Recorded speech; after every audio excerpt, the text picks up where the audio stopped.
Temuan Purbaya di kementerian yang sudah ditindak. Apa aja Pak yang Bapak temukan di Bea Cukai yang Bapak obrak-abrik itu apa aja, kelakuan-kelakuan apa aja Pak?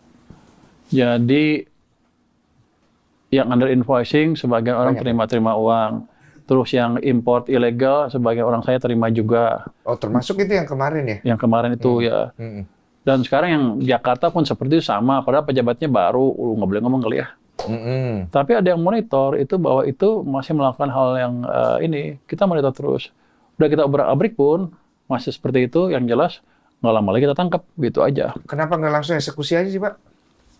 Kan dicari jalurnya kemana aja, ininya kemana aja, biar dapat semua. Kadang-kadang kebentur ya jalurnya ya?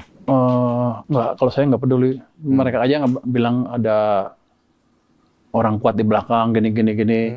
Cuman nggak pernah lapor sama saya. Saya duga mereka pakai aja gitu, atau mereka undang orang kuatnya supaya sama-sama dapat bagi-bagi rezeki gitu. Sekarang sih nggak ada urusan, begitu ketahuan kita sikat. Jadi Bea Cukai udah saya obrak-abrik eselon 2 saya ganti semua. Yang bagus-bagus, yang tadinya itu saya pindahin ke daerah. Sebelumnya ini saya nggak tahu bahwa saya boleh ngerumahin orang. Yang sebelumnya bilang... Oh Bapak nggak tahu itu? Sekjen yang sebelumnya bilang saya nggak bisa katanya. Yang sekarang lebih berani. Bisa Pak, saya mulai rumahin sekarang. Kalau ngacang-ngacang rumahin aja udah. Iya. Saya nggak usah pusing cari dosanya, rumahin aja. Iya. Itu utama. Kenapa? Kalau udah di rumah, disiplin kan? efek disiplin di rumah dan orang lihat saya nggak main-main.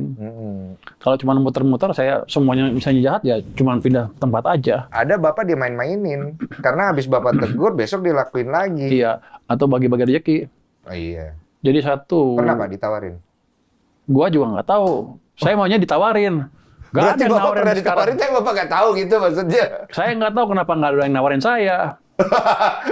Karena Bapak tidak merasa ditawarin gitu. Kenapa nggak ada yang berani rupanya. Iya. Gue juga pengen tahu kenapa nggak berani, nggak ada berani. Nawarin aja, paling gue tangkap atau gue pecat.